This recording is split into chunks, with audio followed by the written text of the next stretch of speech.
Si quelqu'un te dit, je sais comment cela va finir, ou je sais comment cela va se passer, cela ne vient pas obligatoirement de Dieu, car les voies de Dieu sont insondables et impénétrables. Car Dieu ne se trouve pas à la parole, mais plutôt dans sa parole. Donc c'est dans sa parole que tout se passe. C'est dans sa parole que nous savons ce que nous vivons. C'est dans sa parole que nous comprenons ce que nous traversons. C'est dans sa parole que nous avons la réponse à nos questions. C'est dans sa parole que nous avons la solution à nos problèmes. C'est dans sa parole que nous savons qui nous sommes et où nous allons. Donc Dieu ne veillera pas sur ta parole, mais plutôt sur sa parole pour l'accomplir. Donc quand Dieu prend le risque de te révéler certaines choses et où il t'emmène, toi aussi prends le même risque de croire qu'il est capable de le faire. Car la royauté ne se vit pas à l'extérieur, mais plutôt à l'intérieur du royaume, dans sa parole. Donc il est impossible pour un réfugié de se retrouver à la royauté. Car il n'y a pas de royauté sans bergerie. Donc tu ne peux pas servir si tu n'es pas sévère. C'est par le sens du sacrifice pour les autres qu'on devient roi.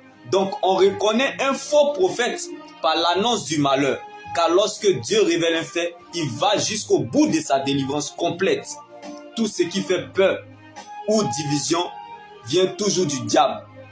Mais la séparation vient parfois de Dieu. Chacun pense qu'il se conduit toujours bien dans la vie, mais c'est le Seigneur qui connaît le fond du cœur. C'est la sincérité qui attire l'attention de Dieu. Quand nous nous approchons de Dieu de manière sincère, nos problèmes s'en vont de manière inimaginable. Quant au prophète qui annonce la paix, c'est, bien-aimé, par l'accomplissement de ces prophéties qu'on reconnaît qu'il est un envoyé. Il est un message. Alors, laisse-moi t'annoncer cette bonne nouvelle. Là où la main des hommes s'arrête, c'est là la main de Dieu est disponible pour toi. Tout ce que Dieu veut, que tu arrêtes d'être celui qu'on porte de prédicateur. Le niveau où les gens décident sur toi de témoin. La dimension où les gens te portent, où les gens, bien-aimés, où ton cœur dépend des gens, d'envoyer, que tu arrêtes d'être celui qu'on porte de messager pour devenir celui qui porte le message. Celui qui a fait le testament est vivant. On reconnaît un vrai prophète non pas par ses prophéties, ni par l'accomplissement de ses prophéties. Car les occultistes, les francs-maçons, les rosicruciens, les féticheurs, les marabouts, eux aussi prophétisent et ça arrive. Donc on reconnaît un véritable prophète par la connaissance et la révélation de son Dieu qui est Jésus-Christ de Nazareth, qui est notre autorité, sa parole est notre position, son sang est notre couverture, son esprit est notre force.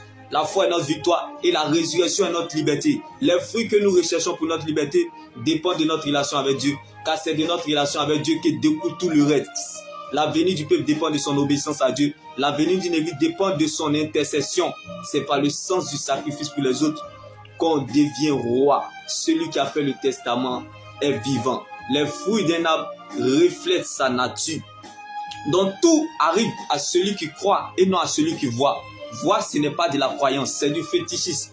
Mais croire va t'emmener à compter sur Dieu et à dépendre de sa parole. Quand on compte sur Dieu et dépend de sa parole, on ne s'attend pas à la facilité, mais on se sent à l'aise dans l'épreuve. Car l'épreuve nourrit la foi et la foi nourrit Dieu. Tu es la preuve de Dieu dans cette épreuve. Donc ne cherche pas à savoir comment Dieu va faire, mais cherche plutôt à savoir que Dieu va le faire. Car lorsque Dieu t'attend la tête, il compte sur lui-même pour t'accompagner.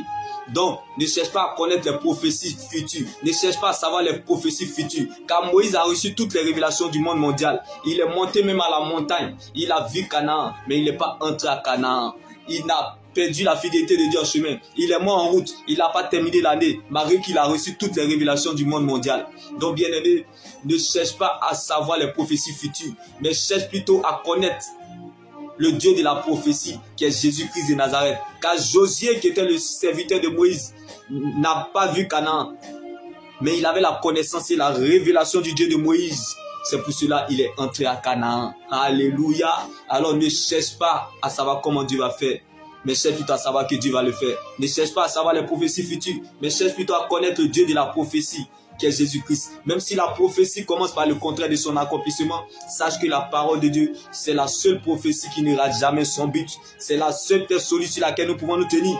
Elle finit toujours par remettre chacun dans le couloir de sa destinée. Même si la destinée n'est pas la destination Mais n'oublie surtout pas que c'est la seule terre solide sur laquelle nous pouvons nous tenir. Parfois, nous n'avons aucune idée de l'endroit où la parole de Dieu nous mène. Mais nous la laissons faire. Probablement, elle connaît la route mieux que nous. Car lorsque, bien-aimés, elle nous attend la tête, elle compte sur elle-même pour nous accompagner, bien-aimés. Selon les hommes, on se prépare pour obtenir un résultat. Mais selon Dieu, la préparation est le résultat. Le destin te fait subir, mais la destinée te prépare. Donc prépare-toi et réjouis-toi car bientôt, tu casseras la démarche dans le nom de Jésus-Christ. Celui qui a fait le testament est vivant. Fini n'est jamais fini en Jésus-Christ. Alors laisse Dieu faire et agir à son temps voulu. Laisse Dieu faire et agir à son prix et à sa vitesse. Car on perd sur le même sol, mais on n'a pas le même sort. On perd sur le même sol, mais on n'a pas le même prix. On perd sur le même sol, mais on n'a pas le même propriétaire. Jésus-Christ n'est pas une option, mais une nécessité. Ce que nous vivons sur la terre prépare ce que nous allons vivre dans l'éternité. Car la vie est ce que nous pensons, mais l'éternité est ce que Dieu pense de nous. Dieu te fera toujours apprécier ce que tu es.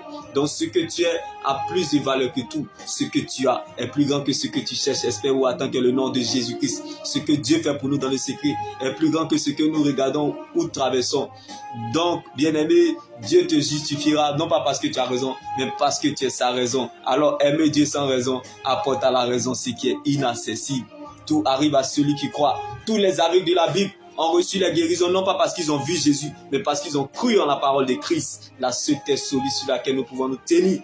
Tout arrive à celui qui croit et non à celui qui voit. La foi, elle ne regarde pas à ce qu'elle voit, mais elle s'attache à ce qu'elle croit, bien-aimé, qui est la parole de Dieu. Donc ne regarde pas à ce que tu vois, car la réalité n'est pas la vérité, mais la vérité est la réalité qui est la parole de Dieu, la seule terre solide sur laquelle nous pouvons nous tenir.